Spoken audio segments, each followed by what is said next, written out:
오늘 말씀의 제목은 고난 속에서 증거된 복음입니다. 의미를 좀 아셨으면 좋겠고, 혹시 고난 중에 또 어려운 환경 중에 정말 내 삶이 어쩌면 정말로 놔버리고 싶을 만큼 혹시 힘들고 어려운 분이 있다면 오늘 말씀을 통해 힘을 얻고 답을 찾는 귀한 예배 시간이 되셨으면 좋겠습니다. 근데 우리는 조금 생각해 볼 게 있습니다. 그게 뭐냐? 여러분의 인생을 살아가다가 문제, 사건을 맞이하면 여러분은 어떠십니까? 문제, 사건이 왔을 때 여러분은 피하는 쪽이십니까? 아니면 그 문제, 사건에 도전하고 부딪히는 삶을 살아오셨습니까? 제가 느끼기엔 그렇습니다. 대부분의 사람은 피하려 합니다. 뭐라고까지 표현하냐? 도망친다고 표현하죠. 그래서 내가 조금 문제가 오거나 어떤 사건이 벌어지면 다른 사람에게 그 문제 사건을 전가하면서 나는 도망가려고 해요. 또 진짜 어려운 고난이 오면 어떻습니까? 도망도 못 치겠어. 아니, 정확히 얘기하면 도망갈 데가 없어. 그러면 제가 지금까지 느끼는 결론은 대부분의 사람은 어떠냐? 원망합니다. 아니, 정확히 말하면 원망의 대상을 찾아요. 누구 때문에 이럴 수밖에 없었고, 누구 때문에 더 이상 이렇게 될 수밖에 없었다. 저도 비교적 저는 문제 사건이 오면 조금 부딪히는 성향이거든요. 사실은 고난이 왔을 때 다른 사람을 원망하기보다 제 자신을 원망을 참 많이 했었어요. 왜 이런 선택을 해서? 왜 이렇게 됐지? 그걸 원인을 고민하고 생각할 때가 많았습니다. 근데 하나님의 은혜로 예수가 그리스도 되신 그 복음의 비밀을 알게 됐고 하나님을 만났습니다. 그 하나님을 만나고 나서 제 인생에 가장 크게 바뀐 게 뭔지 아십니까? 문제 사건이 안 왔을까요? 저에게 고난이 없었을까요? 아니요. 정말 솔직히 말씀드리면 문제 사건은 계속 있었습니다. 또 고난도 계속 있었습니다. 근데 뭐가 달라졌냐? 그전에는 내 힘으로 어떻게든 해보려고 내가 갖고 있던 지식, 내가 갖고 있던 인맥, 나의 모든 경험, 이걸 쭉 동원해서 문제와 싸우고 사건과 싸워야지. 이렇게 저는 나름대로 인생을 되게 파이팅 있게 살았다고 생각하는데 그렇게 살았어요. 그러니 얼마나 상처가 많았을까요?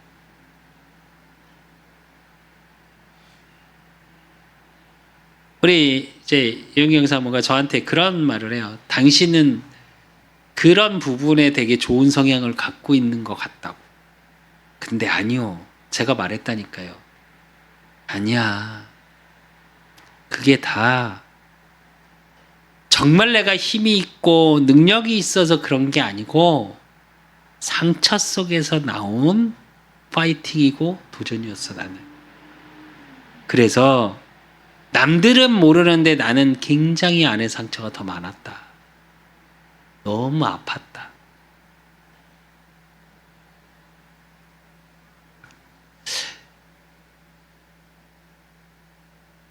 고난이 오고 더 이상 어떻게 해야 될지 모르는데 예전에는 제가 어땠냐? 하나님 만나기 전에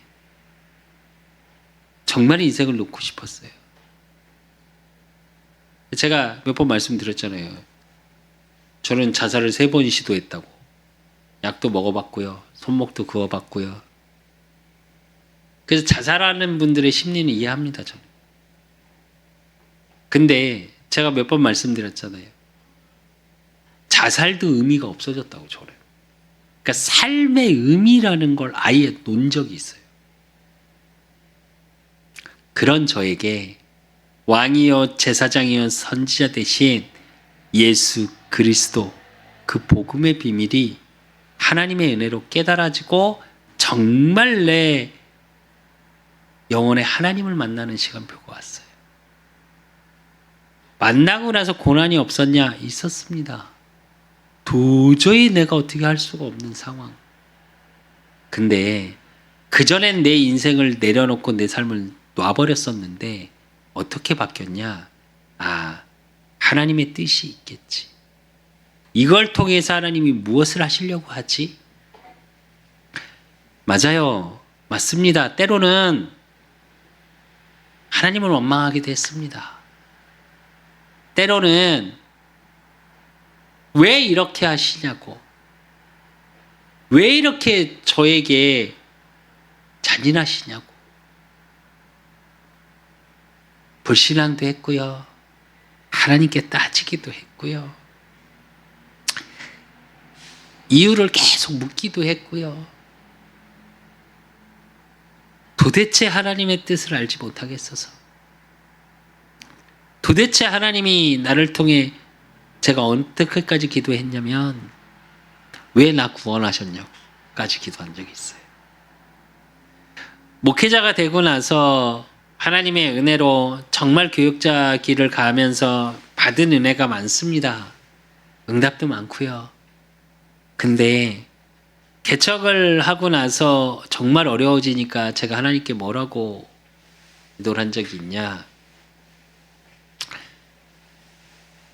왜 이렇게까지 하시냐고. 제가 뭘 해야 되냐고. 그럼 저 이제 목회자로 부르신 게 아니냐고. 저에게 그렇게 못 맡기시겠냐고. 울면서 기도도 많이 했습니다. 정말 경제가 너무 어려워서 새벽에 일을 마치고 그 택시비가 아까워서 자전거 타고 한강다리 건너면서 그것도 조금 그랬어요. 그 자전거도 전도하려고 그 자전거를 너무 감사하게 한 집사님이 이렇게 해주셨어요, 저에게. 사실은 그 1년 동안 이 지역을 자전거 타고 계속 돌았었거든요. 우리 교회에서 경희대, 외대, 시립대 이러고 자전거 타고 가고 기도하고 전도하려고. 근데 그 자전거를 타고 일을 하러 갔습니다. 그래서 한강다리에 새벽에 서서 한강을 바라보고 많은 불빛들을 바라보고 지나가는 차들의 불빛들을 바라보면서 2가지 기도를 했었습니다. 제가. 하나는 뭐였냐? 하나님 언제까지 일해야 됩니까? 또 하나는 하나님 그렇다면 이게 쌓여서 언젠가는 제가 강단에서 이 복음을 증거하는 귀한 밑거름이 되게 하십시오. 더 많은 자를 살릴 수 있고 도울 수 있는 정말 목회자로서 준비되는 시간이 되게 하십시오. 그렇게 기도하다가 올해 들어서 정말 건강적으로도 좀 힘들고 올해도 2번이나 다쳤거든요. 교통사고도 나고 어깨 인대도 다치고 작년에도 일하면서 갈비뼈가 2번 부러졌고요.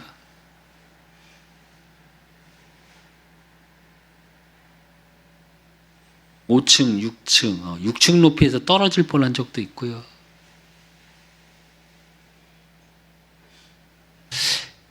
인생이 뭘까?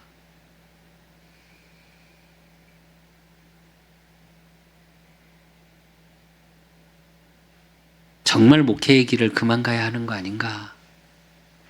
내 내 그릇이 그런 수준밖에 되지 않는 거 아닌가? 하나님께 또 질문했습니다. 근데 어제 이러고 운전하면서 올라오는데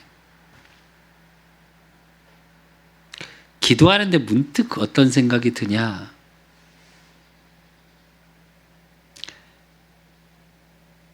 네가 그렇게 살았잖아. 너도 모르게 주변에 힘들게 한 게 있잖아.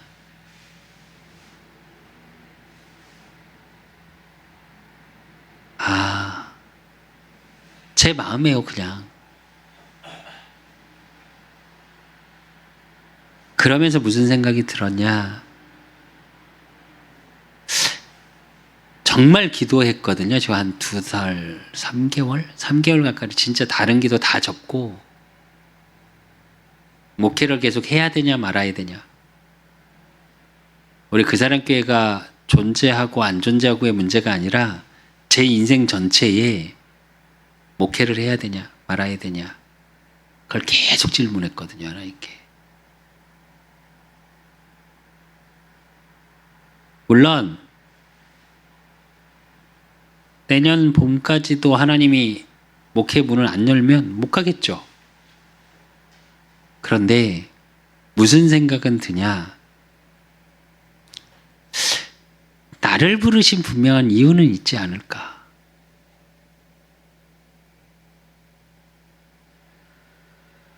왜 제가 이렇게 말씀드리냐?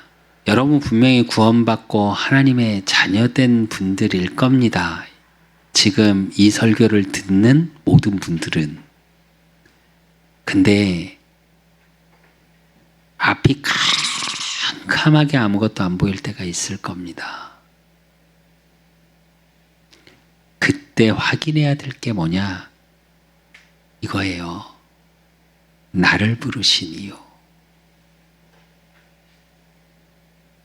나를 하나님의 자녀로, 하나님을 아빠, 아버지로.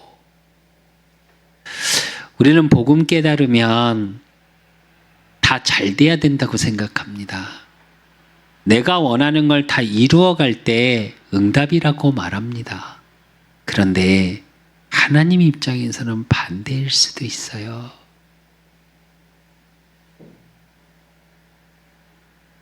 다 잘 되는 게 아니라 어려움 속에 준비시키는 시간일 수 있어요. 나한테 필요한 문제요, 필요한 사건이요, 필요한 고난일 수 있다니까요.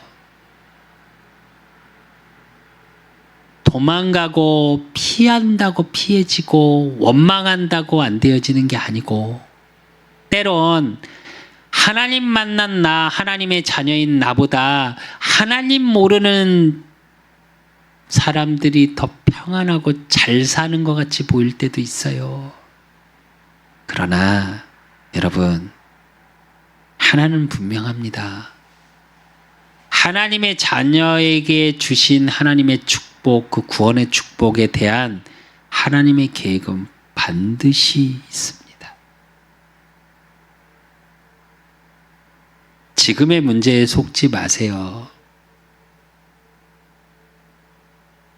지금의 고난에 속지 마세요. 저도 잘 속습니다. 제가 왜 제 얘기를 증인으로 꼭 말씀을 드리냐? 제가 너무 잘 속아요. 그래서 때론 너무 아프고요. 때론 너무 힘들고요. 아무한테도 말 안 하는데 제 속에서 제가 한 번은 너무 힘들게 일을 하는데 하나님께 막 짜증 부렸다니까요. 이러려고 나 부르셨냐고. 내가 이렇게 힘들게는 인생 안 살았을 텐데. 나 그리고 교역자 생활 하나님이 부르셔서 교역자로 부르셔서 목회자로 부르셔서 나 그렇게 농땡이 피고 놀아본 적이 없다고. 근데 왜 지금 나한테도 이러시냐고. 나한테 너무 잔인하신 거 아니냐고. 막 짜증을 부렸어요. 근데 재밌는 건요. 그렇게 하나님께 막 짜증 부렸더니 같이 일하는 분이 저한테 짜증 부리더라고요.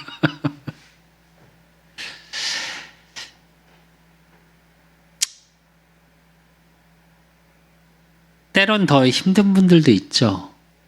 복음 때문에 또 고난받는 분들도 있죠. 요즘 우리 교단에 일이 생기면서 그렇다고 하시네요. 한쪽만 믿는 가족 중에 한 분만 믿었던 분들, 남편분들, 그리고 권사님, 집사님들, 남편분들이 그런다네요. 교회 가지 말라는 거 아니다. 그 전에 이제 교회 가지 말라고 핍박하시던 분이 이 교단만 가지 마라. 이러면서 또 핍박하신다네요. 근데 저는 그렇습니다. 너무 죄송하고 너무 힘든 일들이지만 이제 모든 것을 바꿔가는 귀한 응답의 전환점이 아닌가.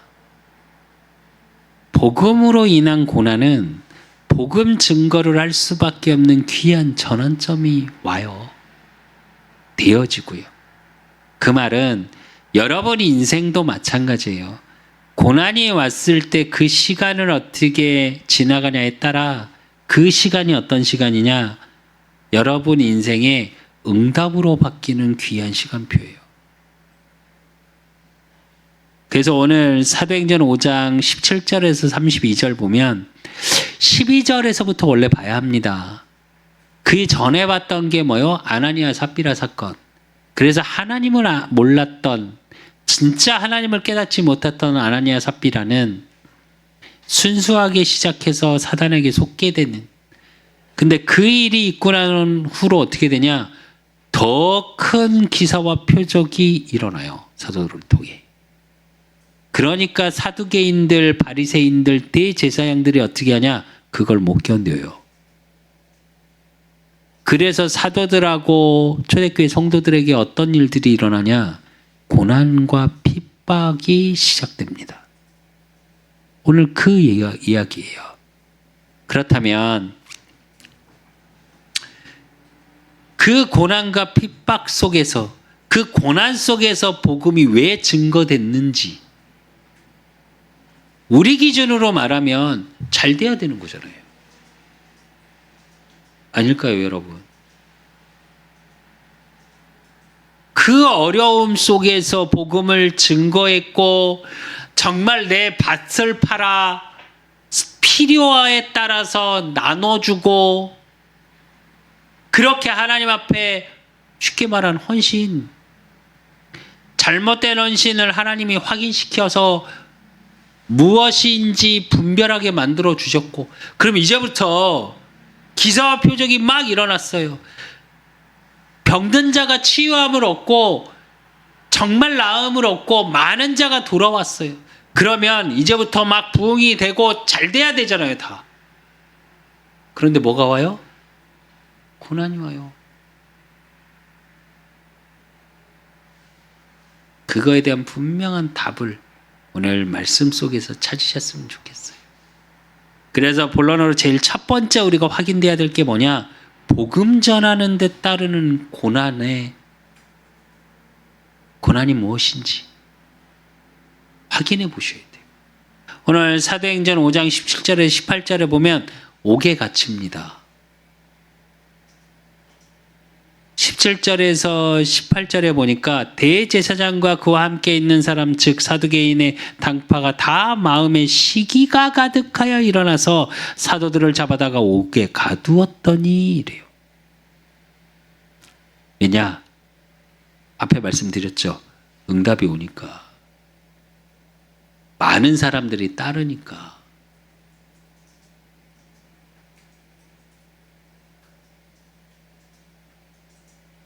근데 예수님이 그래서 미리 말씀하셨어요.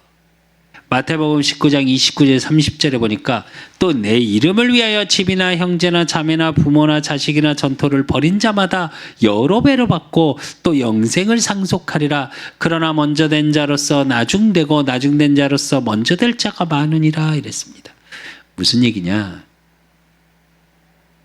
복음 전하는데 고난이 따르는데 어느 정도냐? 가장 가까운 사람부터, 내가 최고의 가치로 여기는 땅, 재산, 돈, 이건 물질을 얘기하거든요. 원어적인 뜻이. 그거부터 버려야 된대요. 디모데후서 3장 12절에 보니까 무릇 그리스도 예수 안에서 경건하게 살고자 하는 자는 박해를 받으리라 이래. 또 시편 34편 19절에서 22절에 보니까 의인은 고난이 많으나 그럽니다.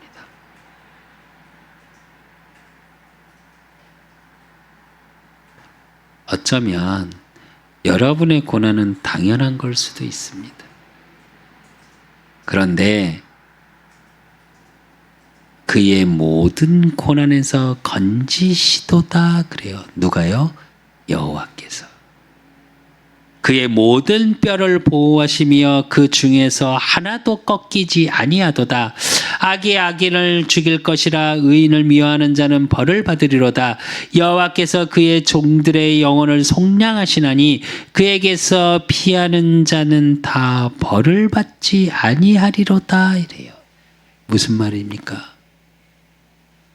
여러분, 고난받는 것 같으나 하나님의 보호 아래 있다는 얘기예요. 고난받고 있는 것 같으나 여러분을 시기하고 미워했던 모든 자들은 정리하는 시간표가 옵니다. 그래서 여러분이 싸우실 필요가 없어요. 그래서 사람과 싸우지 마십시오. 환경과 싸우지 마세요. 하나님께 이르세요.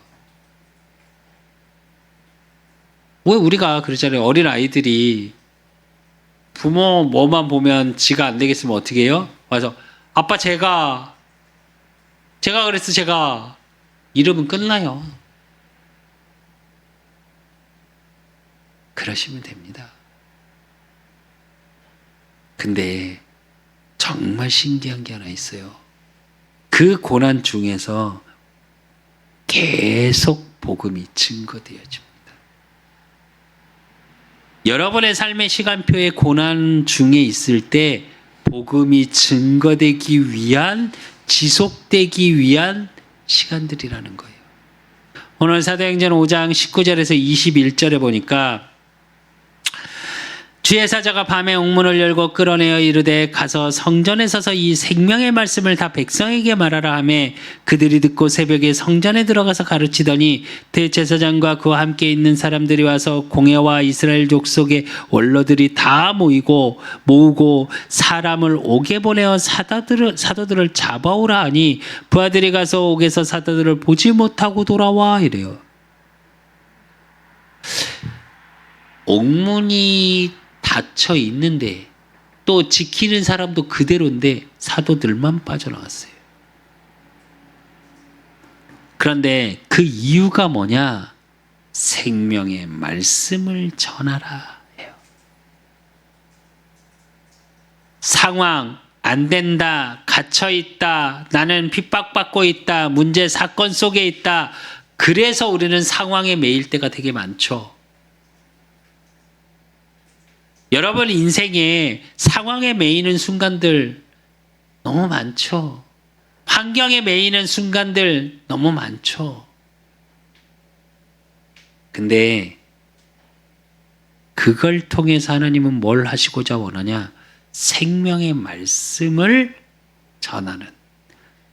복음은 상황에 매이지 않습니다. 잊지 마세요, 여러분. 그러면서 28절부터 32절에 보니까 이르되 우리가 이 이름으로 사람을 가르치지 말라고 언금하였으되 너희가 너희 가르침을 예루살렘에 가득하게 하니 이 사람의 피를 우리에게 돌리고자 함이로다 이래요. 다시 잡아 끌려가죠. 그리고 대제사장들이 하는 말이에요.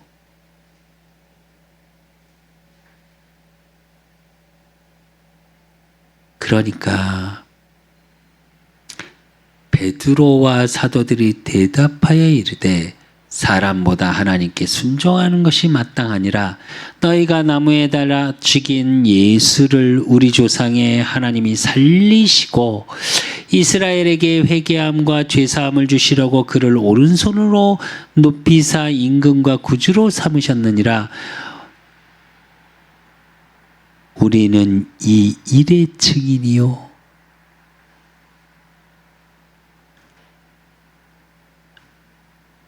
하나님이 자기에게 순종하는 사람들에게 주신 성령도 그러하니라 하더라. 이렇게 말해요.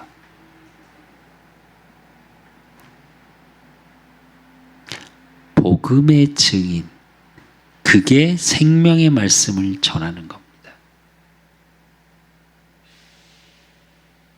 에레미야 20장 9절에서 11절에 보면 에레미야가 뭐라 그래요? 내가 다시는 여호와를 선포하지 아니하며 그의 이름으로 말하지 아니하리라 하면, 고난 때문에 말하지 않고 이 복음을 말하지 않는, 그렇게 되어지면, 말 못하게 하면, 여러분 너무 잘 아시죠? 에레미야가 누구예요? 눈물의 선지자. 에레미야 시대 때 어때요? 거짓 선지자들이 일어나서 왕에게 찾아가서 얘기합니다. 다 잘 될 거예요. 잘 될 거예요. 하나님 잘 몰라도 괜찮아요. 잘 될 거예요. 그런데 에레미야는 뭐래요? 포로될 거다. 끌려갈 거다. 그래서 회복해라. 계속 그렇게 말했어요. 그러니까 왕이 뭐라 그래? 어떻게 해요? 시우대 때 가둬버려요. 그 정도니까 말하지 말라 이거죠. 그러니까 에레미야가 뭐라 그러냐? 나의 마음이 불붙는 것 같아서 골수에 사무치니 답답하여 견딜 수가 없나이다. 나는 무리의 비방과 사방이 두려움을 들었나이다. 그들이 이르기를 고소하라, 우리도 고소하리라 하오며 내친한 벗도 다 내가 실족하기를 기다리며, 그가 혹시 유혹을 받게 되면 우리가 그를 이기어 우리 원수를 갚자 하나이다. 그러나 여호와는 두려운 용사 같으시며 나와 함께 하심으로 나를 박해하는 자들이 넘어지고 이기지 못할 것이오며, 그들은 지혜롭게 행하지 못함으로 큰 치욕을 당하리오니 그 치욕은 길이 잊지 못할 것이니이다. 이래요.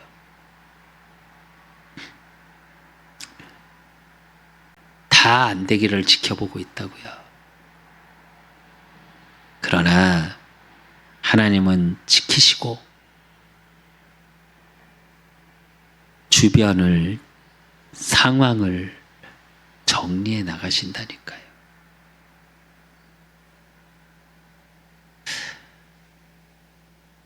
여러분이 중심만 향해 있으시면 돼요. 시선이 하나님께로 향해 있으면 돼요. 저와 여러분이 연약합니다. 저와 여러분은 부족해요. 어떻게 우리가 완벽하고, 어떻게 우리가 미래에 대한 준비가 완벽하고 미래에 대해서 확신이 있고 지금은 그건 괜찮고 그러실 수 있습니까? 아니요. 저는 못하겠더라고요. 시간이 갈수록 참 내 인생이,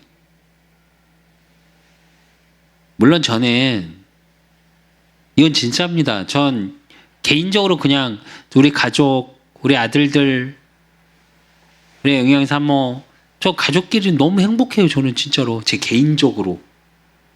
목회적으로 힘들고 어려운 거지 제 개인적으로 그냥 요즘 저는 그냥 행복해요. 물론 어려워요. 힘들고.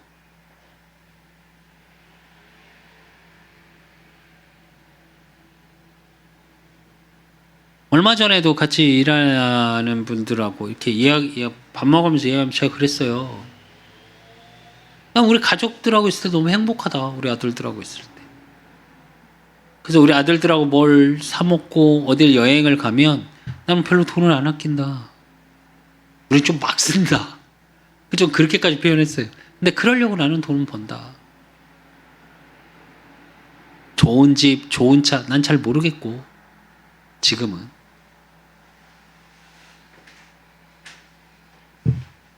그래서 그 시간들이 저는 너무 행복해요. 그러나 내게 주신 복음의 비밀 속에 내 인생의 복음이 증거되어야 되고, 그리스도의 사랑, 그 진짜 그 십자가 사랑이 나를 통해 전달되어지고, 그걸 또 남길 수 있는 구루터기를 세워가는 그 일에 내 인생이 있었으면 좋겠어요. 제가 사실은 우리 그사랑교회 이렇게 접어야 되나, 제 목회를 기도하면서 제일 가슴 아픈 게 뭔지 아십니까? 모르겠어요. 하나님의 뜻인지 제가 원했던 건지 모르겠는데, 정말 문화적인 교회 기도하면서 저는 우리 청소년들, 대학 청년들, 우리 후대들에게 정말 복음의 문화를 전달했으면, 세상의 콘서트처럼 말고 하나님 앞에 찬양하고 그 기쁨을 나누고 정말 그때 임재하는 성령의 충만함, 하나님의 은혜, 그걸로 눈물을 흘리고 그걸 맨날 그리면서 기도했어요.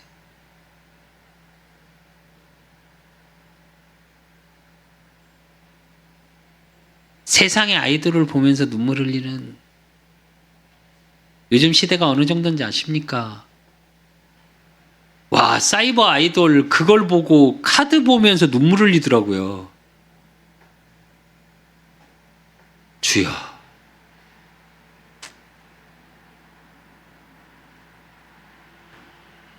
그렇게 피폐하고 공허한 상태의 그들에게 정말로 영혼의 갈급함, 그걸 채워가는 문화, 강요하는 복음, 가르치는 복음이 아니라 느껴지는 복음, 나눠지는 복음으로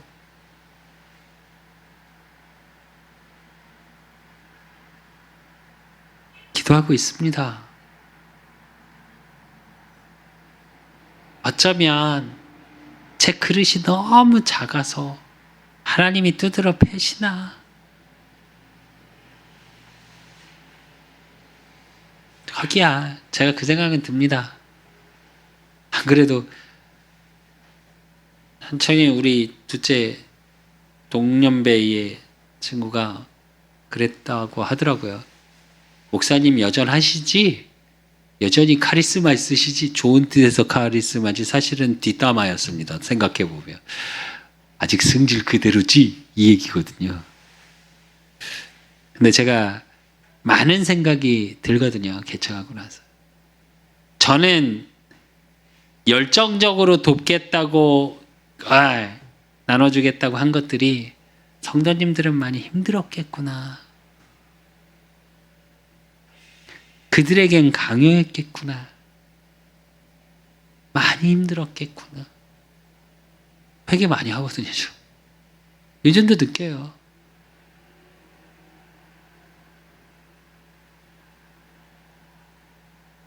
여러분의 삶에 고난 중에 있다고 안 될 거라고 생각하지 마세요. 그 시간이 계속 복음이 증거되는 시간표예요. 그래서 마태복음 28장 18절로 20절, 예수님의 마지막 명령도 뭐였냐?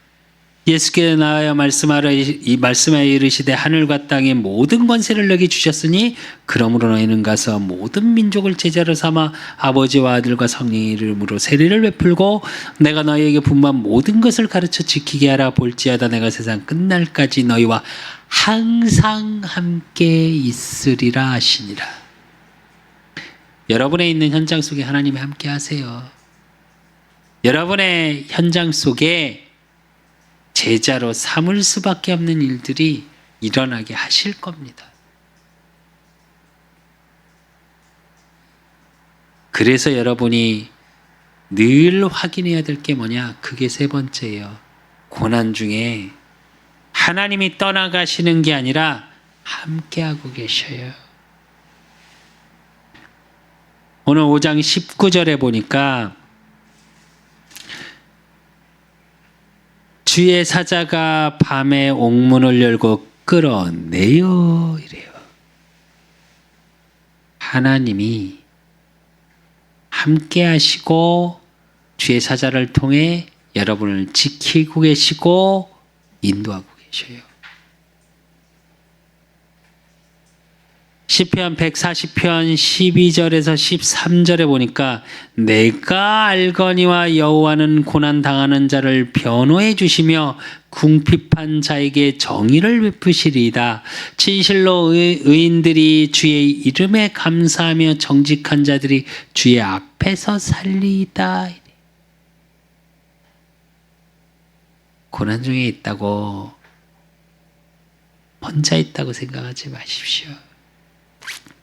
제가 하나님의 은혜로 지금 구미라는 데에 내려가서 거의 2달 가까이, 이제 다음 주, 그 다음 주까지 있어야 돼요. 2달하고 한 주를 더 있어야 돼요.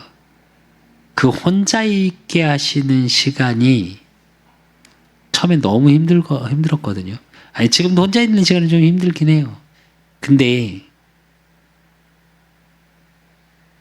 참 감사한 시간 같습니다.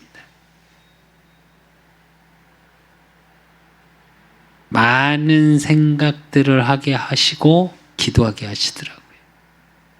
근데 그러면서 제가 드는 생각이, 아침에 이렇게, 요즘은 이제 해가 좀 늦게 뜨잖아요. 한잔을 안 하는데 깜깜해요. 별이 떠 있고 달이 떠 있으니까. 걸어가면서 제가 늘 기도하는 게 하나 있어요. 하나님, 나와 함께 하시는 거 맞죠? 지금 이 순간 함께 하시는 거 맞죠? 제가 그러면서 걸어가요, 아침에. 새벽이죠, 정확히 말하면. 왜냐, 저에게는 요즘 힘든 시간들이거든. 교단의 일로, 교회적으로. 이제 12월 12일이면 우리 그사랑교회 설립 예배 한 지 3주년이 됩니다. 근데 하나님이 성도 한 명을 안 보내셨어요. 이게 저에게 정말 크게 부딪혀오더라고요.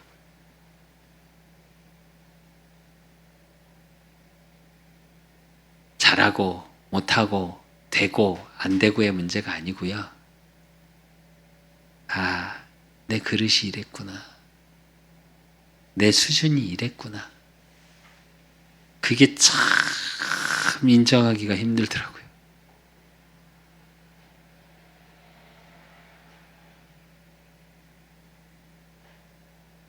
그게 인정되어지니까 고난의 의미가 뭔지를 알겠어요.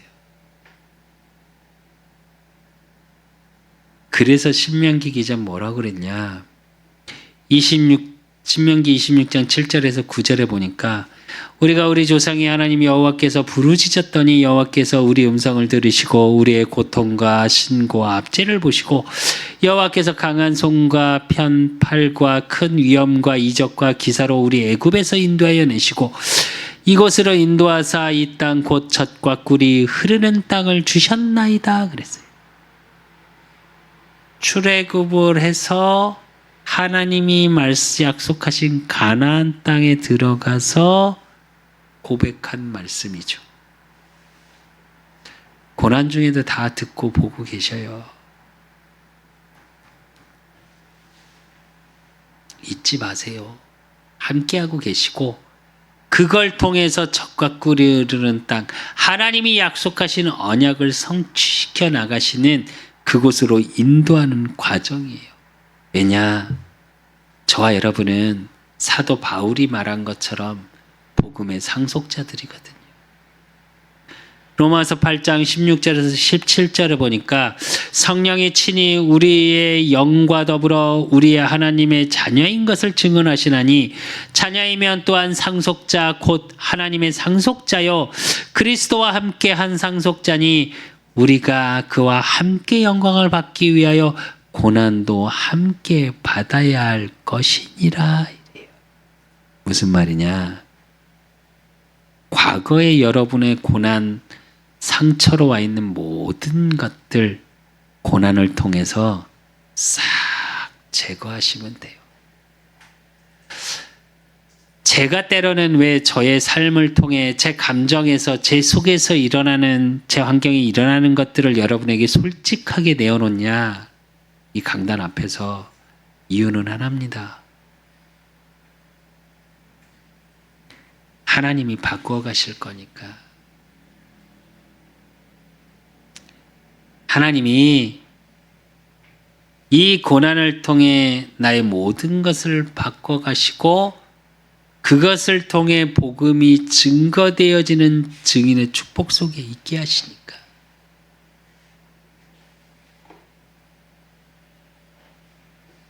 잊지 않으셨으면 좋겠고요. 잊지 않는 게 아니라 우리 여러분은 어떤지 모르겠어요. 저는 이걸 붙잡고 살아갑니다.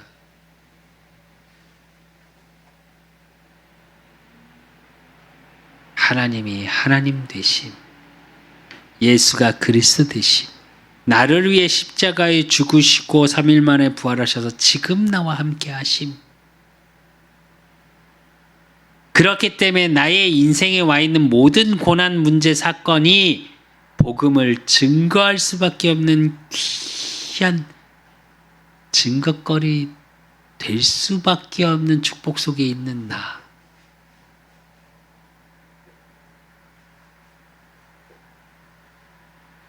그래서 여러분, 결론으로 오늘 사도행전 5장 31절 32절 이스라엘에게 회개함과 죄사함을 주시려고 그를 오른손으로 높이사 임금과 구주로 삼으셨느니라. 우리는 이 일의 증인이요 하나님이 자기에게 순종하는 사람들에게 주신 성령도 그러하니라더라. 여러분, 저와 여러분 누가 뭐래도 복음의 증인이에요. 그 얘기는 예수 그리스도로 말미암아 구원받은 하나님의 자녀라는 것. 또 저와 여러분은 부활의 증인이에요. 그래서 여러분의 삶을 통해 부활의 능력, 모든 것이 회복되는 회복의 능력이 임하는.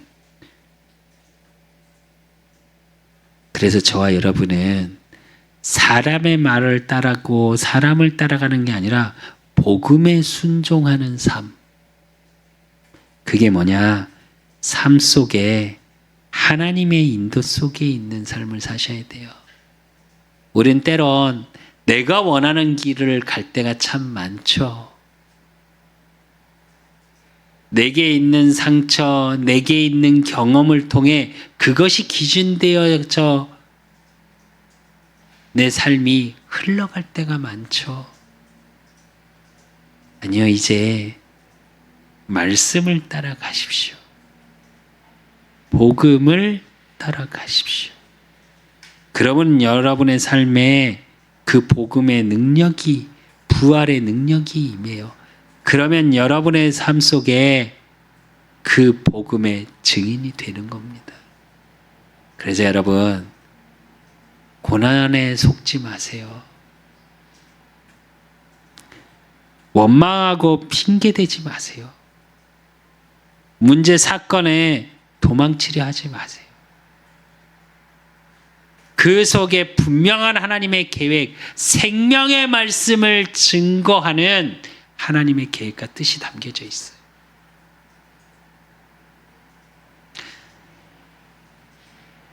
제가 진짜입니다.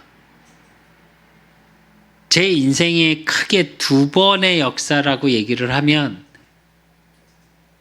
정말 인생의 절망 속에 하나님이 나를 찾아와서 하나님의 은혜로 나를 구원하신 거 하나. 또 한 사건을 얘기하자면 저는 솔직히 하나님 제게 목사 안수식 때 해서 제 인생의 변화보다 저는 개척하고 제가 깨달아진 게 제 인생이 더 커요. 아프다니까요. 힘들다니까요.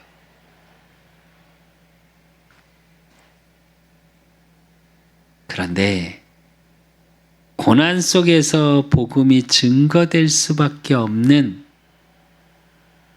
저를 만들어 가심이 저는 보여져요.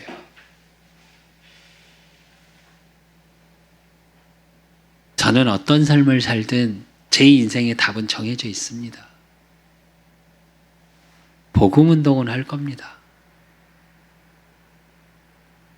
제 인생에 후대 살리는 자리는 언젠간 만들 겁니다. 정말 우리 후대들이 방황하지 않고 복음 안에서 행복한 웃음 질 수 있게 정말 기도하고 만들어 갈 건 확실합니다.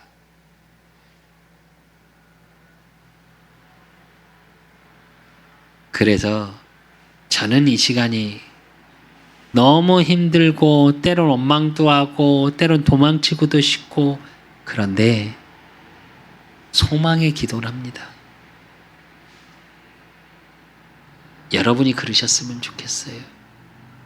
그래서 여러분의 삶을 통해 복음이 증거되고 여러분의 삶에 부활의 능력이 임하고 여러분의 삶에 하나님의 인도가 보여지는 참 축복을 누리시기를 예수 그리스도의 이름으로 축원드립니다.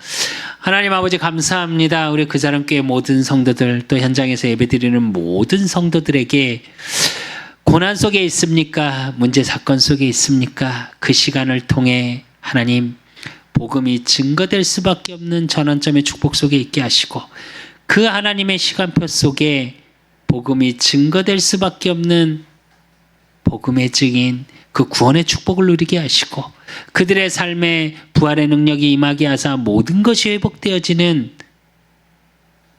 축복이 능력이 그들의 삶을 통해 드러나게 하시고 그러므로 정말 세상을 따라가고 내 경험과 상황을 따라가는 것이 아니라 하나님의 말씀에 인도받는 귀한 응답 속에 있을 수 있도록 하나님이 축복하시고 인도하시고 역사해 주실 줄 믿사옵고 살아계신 예수 그리스도 이름으로 감사함으로 기도드리옵나이다. 모든 문제 해결자 되신 우리 주 예수 그리스도의 은혜와 우리 하나님 아버지의 극진하신 사랑하심과 성령님의 내주교통 역사하심이 고난 중에 있을 때 문제 사건 속에 있을 때 도망하고 원망하는 자가 아니라 그 복음을 증거하는 생명의 말씀이 증거되기를 소원하는 우리 그 사람 교회 모든 성도들 머리 위에 저들의 가정과 모든 만남 위에 이제로부터 영원까지 항상 함께 있을지어다. 아멘.